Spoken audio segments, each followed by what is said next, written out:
ಎಲ್ಲರಿಗೂ ನಮಸ್ಕಾರ. ಇವತ್ತು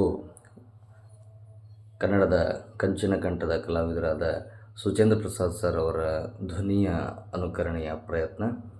ಅವರು ಇವತ್ತಿನ ದ್ವಿತೀಯ PUC ಪರೀಕ್ಷೆಯನ್ನು ಬರೀತಿರುವಂತಹ ವಿದ್ಯಾರ್ಥಿಗಳಿಗೆ ಯಾವ ರೀತಿ ಮಾರ್ಗದರ್ಶನವನ್ನು ಮಾಡಬಹುದು ಅಂತ.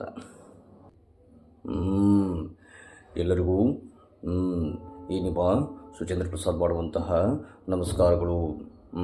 ನೋಡಿ, ಅದರಲ್ಲೂ ವಿಶೇಷವಾಗಿ ದ್ವಿತೀಯ ವರ್ಷದ ಪದವಿ ಪೂರ್ವ ಪರೀಕ್ಷೆಯನ್ನು ಬರೆಯುತ್ತಿರುವಂತಹ ಎಲ್ಲ ವಿದ್ಯಾರ್ಥಿಗಳಿಗೆ ನಾನು ಹೇಳುವಂಥದ್ದು ಏನು ಅಂತ ಹೇಳಿದರೆ, ಪರೀಕ್ಷೆ ಅನ್ನುವುದು ನೀವು ವರ್ಷ ಪೂರ್ತಿ ಓದಿರುವಂತಹ ಎಲ್ಲ ನಿಮ್ಮ ವಿಷಯದ ಆಳಕ್ಕೆ ನೀವು ಅಧ್ಯಯನ ಮಾಡಿರುವಂತಹ ವಿಷಯಗಳೇ ಬರುವುದರಿಂದ ಯಾವುದೇ ಆತಂಕ, ಭಯ, ಒತ್ತಡಗಳಿಗೆ ಒಳಗಾಗದೆ ಪರೀಕ್ಷೆಯ ಪ್ರಶ್ನೆಗಳಿಗೆ ಸಮಾಧಾನವಾಗಿ, ಸಾವಧಾನವಾಗಿ ಉತ್ತರವನ್ನು ಬರೆಯುವಂತಹ ಪ್ರಯತ್ನ ನೀವು ಪರೀಕ್ಷಾ ಕೇಂದ್ರದಲ್ಲಿ ಮಾಡಿದ್ದೇ ಆದರೆ ಖಂಡಿತವಾಗಲೂ ಎಲ್ಲ ರೀತಿಯಾದಂತಹ ಪ್ರಶ್ನೆಗಳಿಗೆ ತಾವು ಸಮರ್ಪಕವಾದ ಉತ್ತರವನ್ನು ಬರೆದು ಪರೀಕ್ಷೆಯಲ್ಲಿ ಉತ್ತಮವಾದ ಅಂಕಗಳನ್ನು ಗಳಿಸಲಿಕ್ಕೆ ಸಾಧ್ಯ ಆಗುತ್ತೆ.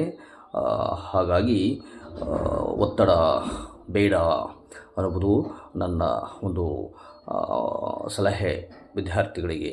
ಅದೇ ರೀತಿಯಲ್ಲಿ ಮುಂದಿನ SSLC ಪರೀಕ್ಷೆಗೆ ತಯಾರಾಗುತ್ತಿರುವಂತಹ ಮಕ್ಕಳು ಸಹ ಆತ್ಮವಿಶ್ವಾಸದಿಂದ ಅಧ್ಯಯನವನ್ನು ಮಾಡಿ ಅಂಥೇಳಿ ಸಂದರ್ಭದಲ್ಲಿ ನಾನು ತಮಗೆಲ್ಲ ಶುಭವನ್ನು ಹಾರೈಸ್ತಾ ಇದ್ದೇನೆ. ಎಲ್ಲರಿಗೂ ನಮಸ್ಕಾರ.